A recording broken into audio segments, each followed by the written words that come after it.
Hey Grace House Churches, my name is Josh. I'm glad to be with you. Hopefully you have had a good dinner. I'm in my new office, which is fun. Maybe you saw it on the tour this Sunday. Hopefully you did.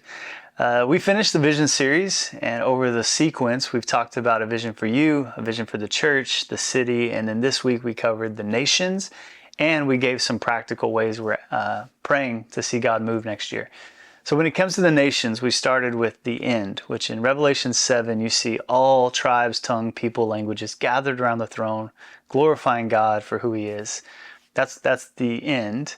But where we are right now is not there yet. And so we talked about how do we be a church that participates in God's mission of getting his glory to the ends of the earth.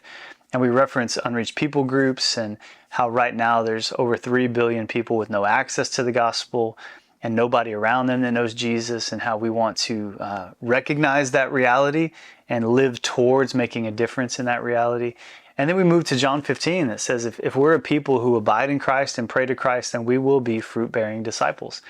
And so I recognize that in a church our size, we're all over the place. Some of you have backgrounds in missions, some of you it's the first time you've heard it. But I wanted to put it before us as a hope and a dream and a future for us to think, how can we be the kind of church that sends people to unreached people groups for God's glory in the nations? And I wanted us to get excited about that course that we'll be on for a generation. For as long as the Lord puts us here, we'll be running that course. And then we transition to more practical things we're asking God for in Vision 150. And this has a rhythm of like deep and wide, deep and wide. So we were asking God for 150 hours of corporate prayer next year. That would be a deep move, that we would have more times of gathering together to pray and to seek the Lord.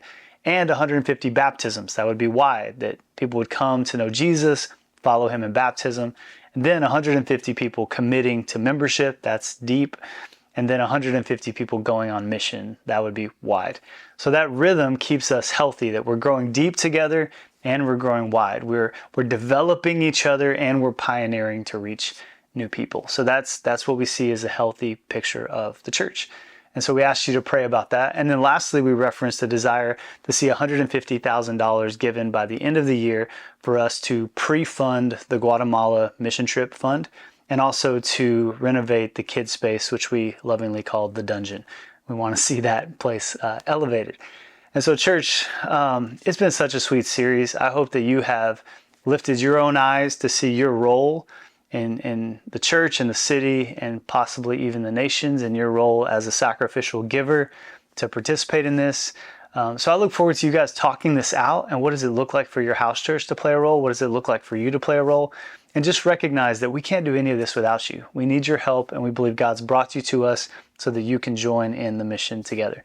So I hope you guys have a good conversation, and the Lord leads you to participate in one of these ways, but ultimately leads you to live a life for his glory.